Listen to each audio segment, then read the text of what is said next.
This is how two businesses making the same amount of money can be completely different investments.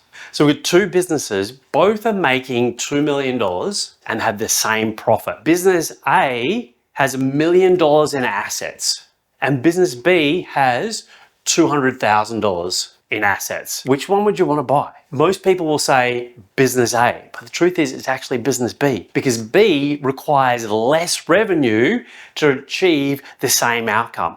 And that's asset efficiency. It's one of the most important numbers that most people, most business owners, they never actually look. They never even think to look because they don't even know where to look. But now let me add the extra part to it. Let's just say that the year before business A was up here, and so they'd come down to this direction here, and business B was down here and they were coming up onto this direction here.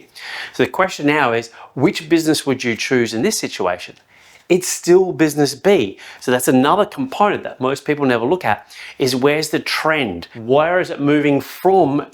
Because both these businesses on the surface making the same amount of cash here, one has a different asset base and can deliver a different result, but where have they come from is another critically important piece. When you look at your numbers, what's critical to understand is not just where it is now, but where it's come from. The truth is most people when they're looking at it, they look at these and they go, well, they're the same. But they're not even close. And our job as operators of businesses, owners of businesses, to have the smallest asset base that we possibly can to drive the largest revenue and the highest profit that you possibly can.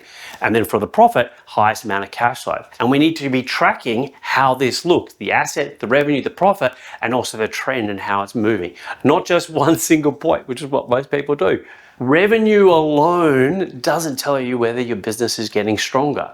You need to know the efficiency that you can drive that revenue, and you also need to know the direction or the trend that it's moving. Two businesses, A and B, one is worth buying and one is definitely not. It's a liability. And the difference is in the numbers, and the owners never check. Follow me if you want to build a business that's worth actually buying, not just a business that keeps you busy.